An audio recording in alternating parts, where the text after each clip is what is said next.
How you doing, everyone? Here with today's topic. Today's business topic is called creating and superseding manageable crisis. Um, the reason I'm addressing this today is simply because most business leaders and CEOs take on the challenges in front of them based on what their business model is or what their norm is. What I like to do is I like to actually create crises and situations that force my team to move as fast as I do, because if you're a business leader and a CEO and your team doesn't move at the speed that you do, or your organization doesn't move at the speed that you do, then you're pretty much alone in the front and everybody's just following you.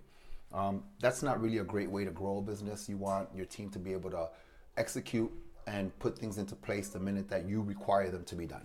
In other words, how's your system during a crisis or a difficult situation? And instead of waiting for the situation to happen and grow through it, because we all know that our challenges and our difficulties and our adversities are where we find most of our greatest growth.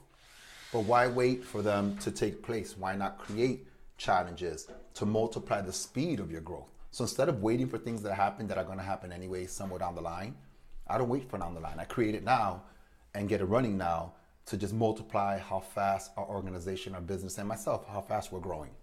So what we did is, let me explain this crisis and this situation here.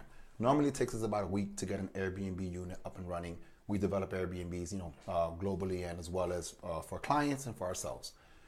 So it takes us about 7 days to get them up and running, fully functional, ready to go, rocked out. Well, I decided to take one on in 24 hours notice. And I didn't let my team know I was doing this because I wanted to preserve the element of surprise, which created it to be a crisis.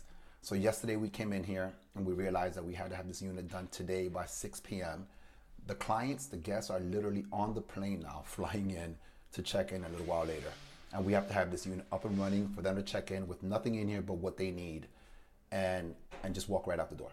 So, and we're there now. We're about 5 hours, 6 hours left to go. We got about 10 hours worth of work, but we're going to get it done. And the reason I'm very happy about this is because if once we knock this out, it lets me know that we can do this. And then we're going to step it up, and I'm just going to keep creating the situations, because now we know that we can take on this type of volume. It starts with a couple of units one day, a whole floor another day. Next thing you know, you're doing a building or two in 1 or 2 weeks. You have to be able to create situations that's going to challenge you and your team to move forward and to test your systems and to see if your systems are in place. And if they're not in place, fix them within your organization before you have to fix them with the client. Because if you have to fix them with the client, it might be too late and you'll be losing some business.